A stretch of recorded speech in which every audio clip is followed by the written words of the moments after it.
So we have the Trump administration going into talks in Oman. Is there some sort of nuclear deal or anything that, I mean, I'm having a hard time with the 37,000 dead, and then negotiating with people we know we can't trust. Is there any kind of deal that could come out of there that would be satisfying to you or to the Iranian people?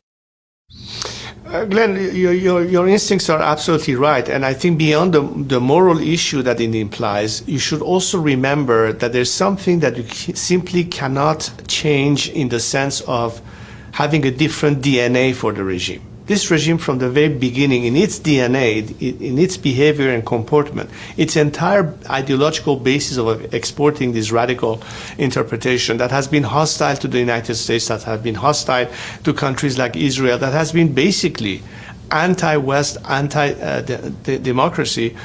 From the get-go, that was in their DNA. They never negotiated with the intentions to actually come back to the fold.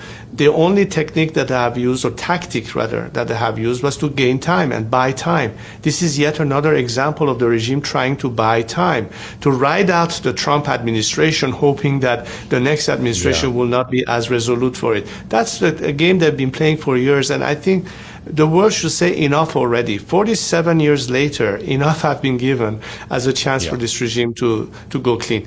The best investment that world leaders, President Trump and American citizens can have is to invest on the people of Iran and not on a regime that is dying as a result of mismanagement and corruption. It's been totally, lost its legitimacy, particularly in the aftermath of this genocide. This is a golden opportunity that faces the entire world.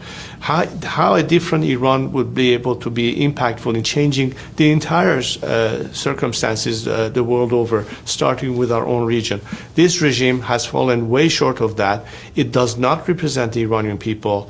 Negotiating with this regime is another slap in the face of the Iranian people. I don't think Iranians should have died in vain. They deserve better. And I think President Trump is someone who is a man of his word, is a peacemaker, and he understands that the best way to achieve peace is not to rely on a regime that will betray you yet again, but a nation that stands ready to step in and say, we are your friends, we are your partners for a different future.